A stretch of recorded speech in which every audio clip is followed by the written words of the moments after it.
जाती है। जब सत्य सिर झुका देता है और जब मनुष्य यह भूल जाता है कि उसके ऊपर भी कोई है, तब धरती पुकारती है अपने रक्षक को, अपने प्रभु को। तब अवतरण होता है उस देव का, जिसके चरणों की आहट से स्वयं समय भी कांप उठता है।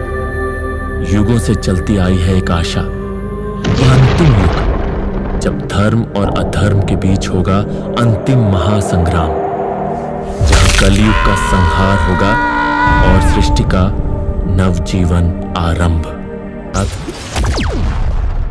जब भगवान कल की 16 वर्ष के होंगे, तब स्वयं परशुराम जी उनके सम्मुख आएंगे। भगवान विष्णु के 6ठे अवतार, जो सप्त चिरंजीवियों में से एक है, जिनके हाथों में काल शस्त्र है और जिनके मुख से निकलती है अमर ज्ञान की वाणी। कहा जाता है भगवान कल्कि को शास्त्र और शस्त्र की शिक्षा देने के योग्य पूरे ब्रह्मांड में केवल एक ही गुरु थे, स्वयं परशुराम।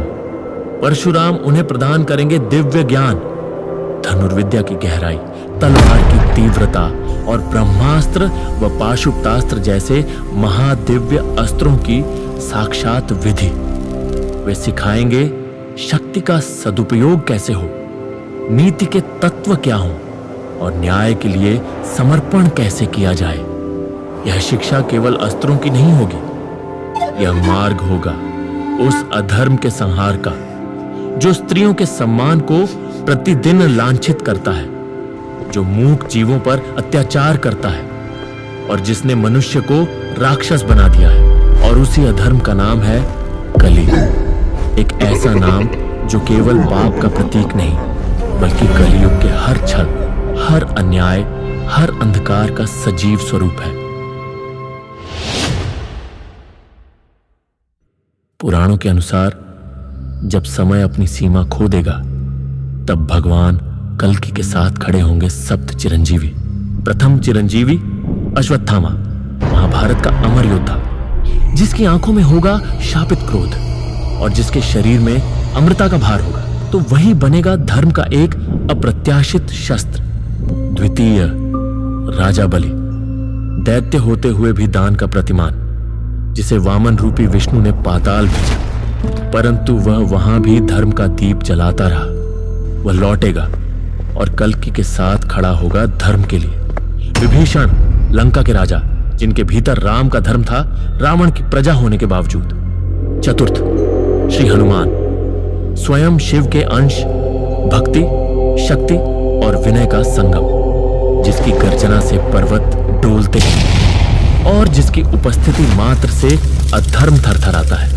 पंचम कृपाचार्य, महाभारत के अमर गुरु, जिनका ज्ञान आज भी समय की सीमाओं से परे है। षष्ठ भगवान परशुराम, विष्णु के 6ठे अवतार, जिनकी फरसा से सहस्रों बार पृथ्वी पवित्र हुई।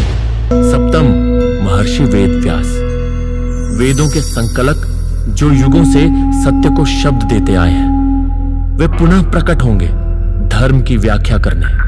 यही है सप्त चिरंजीवी, जो खड़े होंगे कल्कि के साथ और मिलकर रचेंगे वह धर्म युद्ध, जिसमें पराजित होगा अधर्म स्वयं। जहां प्रकाश होता है, वहीं अंधकार भी जन्म लेता है, और उस अंधकार का नाम है कली, नरक की गहराई से जन्मा हुआ राक्षस, जो किसी देव या ऋषि से नहीं, बल्कि मनुष्य के पापों से उत्पन्न हुआ। लोभ से, हिंसा से, मोह, अहंकार, वासना और छल से। और वह अकेला नहीं है, उसके साथ होंगे उसके 2 सेनापति, भृकासुर और उसके पुत्र कोक और विकोक। आप जानते होंगे शकुनी को, महाभारत का वह षड्यंत्रकारी जिसने द्रौपदी का चीरहरण करवाया और धर्म को जुए में बेच दिया। परंतु क्या आप जानते हो, शकुनी के 2 पुत्र भी थे। एक उलूक, जो युद्ध में मारा गया, पर दूसरा भृकासुर, अपनी कुटिलता में पिता शकुनी से भी आगे। उसके 2 पुत्र कोक और विकोक पाताल में जन्मे ऐसे असुर, जिन्होंने सहस्त्र वर्षों तक तपस्या की और ब्रह्मा जी से पाया एक वरदान, इनमें से कोई भी मारा नहीं जा सकता, क्योंकि यदि एक जीवित है तो वह दूसरे को अपनी केवल दृष्टि मात्र से पुनर्जीवित कर सकता है। यही वरदान उन्हें अमर के समकक्ष बना देता है। कली के पास होंगे ये अमर राक्षस और एक असंख्य राक्षसी सेना, जो न केवल धरती पर बल्कि मनुष्य के भीतर के अंधकार, लालच, द्वेष, छल, वासना, घृणा से जन्मी है। जब ये अंधकार चारों दिशाओं में फैल जाएगा, जब पाप और हिंसा धर्म को दबा देगा, तब वे प्रकट होंगे, न मंत्रों से न वेदों से, बल्कि स्वयं श्री हरि घोड़े पर आरूढ़ होकर अपनी तलवार के साथ भगवान कल्कि के रूप में।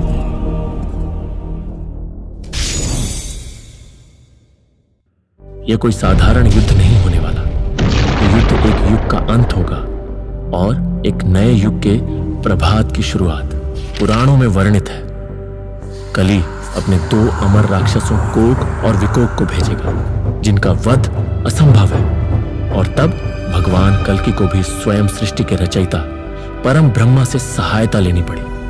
ब्रह्मा जी ही बताएंगे कि कोक और विकोक का अंत कैसे संभव है, क्योंकि जब सत्य की तलवार गिरती है तो कोई भी अमर नहीं रहता। और फिर समक्ष आएगा स्वयं कल्कि, जिसका जन्म भय से हुआ और जिसकी आत्मा पाप, अधर्म और कुकर्मों से बनी। आकाश थम चुका होगा, धरा कांप उठेगी, सत्य और अधर्म एक ही समय, एक ही भूमि पर आमने सामने खड़े होंगे। कली आकाश से अंधकार गिराएगा तो भगवान कल्कि ने अपनी तलवार से उसे चीर देंगे, और अंत में भगवान कल्कि उठाएंगे वह दिव्य तलवार, जिसे कहा गया है युगांत।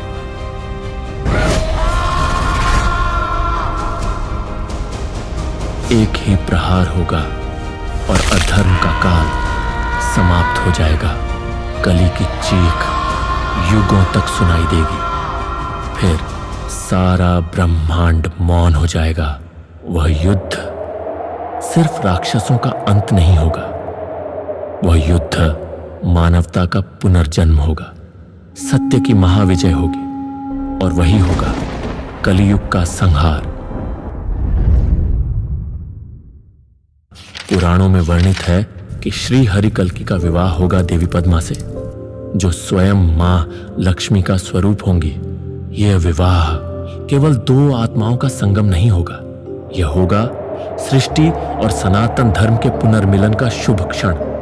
जब भगवान कल्कि देवी पद्मा का हाथ थामेंगे, तब धरा पर पुनः शांति की वर्षा होगी और धर्म पुनः अपने सिंहासन पर विराजमान होगा। और फिर आरंभ होगा एक नया युग, न कोई छल, न कोई पाप, केवल प्रेम, धर्म और प्रकाश की ध्वनि। यही होगा सत्य युग का पुनर्जन्म।